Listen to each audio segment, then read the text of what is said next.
अस्सलाम वालेकुम। उम्मीद करता हूँ आप सब खैरियत से होंगे। आज मैं आपके साथ इस्लामिक हिस्ट्री का वो सफ़ा शेयर करने जा रहा हूँ, जो आप में से बहुत से लोग नहीं जानते होंगे। जब मुसलमान व्यापारी का कारोबार किया करते थे बिज़ंतीन एम्पायर के साथ, तो उस वक्त मुआवजे के तौर पे बिज़ंतीन एम्पायर मुसलमानों को सोने के सॉलिडस की सूरत में रकम अदा किया करता था। व्यापारी उस वक्त में इस्तेमाल होने वाली कागज़ की एक किस्म थी। हालांकि उस वक्त कागज़ की इजाद सिर्फ चाइना ने की थी,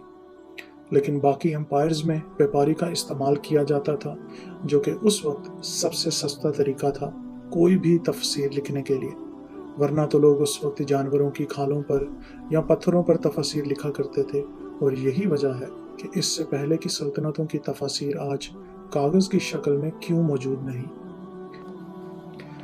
व्यापारी को बनाने की जो कमान थी वो उस वक्त मुसलमानों के हाथ में थी, क्योंकि व्यापारी जो है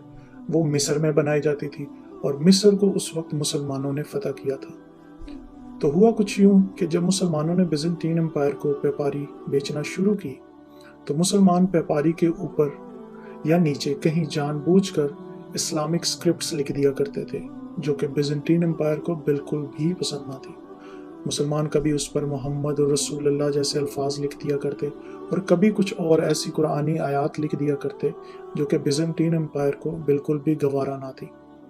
तो उस वक्त बिज़ंतीन की हुकूमत ने मुसलमानों से ये मुतालबा किया कि अगर वो व्यापारी के ऊपर यूं स्क्रिप्ट्स, इस्लामिक स्क्रिप्ट्स लिखने से बाज ना आए, तो वो भी बिज़ंतीन से मिलने वाले मुआवजे जो कि गोल्ड सॉलिडस थे, उस पर नाउज़ बिल्लाह आप सल्लल्लाहु अलैहि वसल्लम के मुतालिक गलत कलिमात लिखना शुरू कर देंगे। इसी बात पर उस वक्त के उमैयद खलीफा अब्दुल मलिक बिन मरवान के वजीर हज्जाज बिन यूसुफ ने अब्दुल मलिक को ये मशवरा दिया कि बजाय इसके कि हम बिज़ंतीन के साथ इस बात पर इख्तलाफ शुरू करें, क्यों ना हम उनसे मिलने वाले मुआवजे में जो सोने के सॉलिडस हैं उनको पिघला कर खुद अपने सिक्के बनाना शुरू करें, ताकि हमें उनकी धमकी का कभी खौफ ना रहे। इसी बात पर 77 हिजरी में सबसे पहली दफ़ा अब्दुल मलिक बिन मरवान की उमैया खिलाफत में इस्लाम का सबसे पहला पूरा सिक्का, जिसे दिनार भी कहते हैं, वो बनाया गया, और यूं हमारी इस्लामिक करेंसी की शुरुआत हुई। और ये दिनार जो इस वक्त आप देख रहे हैं, ये उस पहले साल के बिल्कुल अगले साल यानी कि 78 हिजरी का दिनार है, जो अपने से पिछले साल वाले दिनार से हूबहू मिलता है। अगर आप गौर से देखें और इसे एंटी क्लॉकवाइज अरबी में पढ़ें, तो इस पर लिखा है बिस्मिल्लाह दौरेबा हाज़ा दिनार बेसना समा व सबाइन, जिसका मतलब है कि अल्लाह के हुक्म से इस दिनार को 78 हिजरी में बनाया गया था। अगर आप इस दिनार के सेंटर में देखें तो वहाँ अरबी में कुछ यूं लिखा है, अल्लाहु अहद अल्लाहुस समद लम यालिद वलम यूलद। और आप में से काफ़ी लोग ये जानते होंगे कि ये कुरान पाक की सूरह 112 का एक हिस्सा है। और अगर आप इस दिनार के ऑब्ज़र्व की बात करें तो उस पर आपको शहादा लिखी हुई नज़र आ रही है, जो कि है ला इलाहा इल्लल्लाह वहदहु ला शरीका। और अगर आप इसकी साइड्स को देखें तो उस पर आपको एंटी क्लॉकवाइज अरबी में पढ़ने को चैप्टर नंबर 9 की 33वीं आयत लिखी हुई मिलेगी, जो कि है मोहम्मद रसूल अल्लाह अरसलाहु बिल हुदा व दीन अल हक लियुज़हिरहु वला दीन कुल्ली वलाउ करहल मुशरिकून, जिसका मफहूम है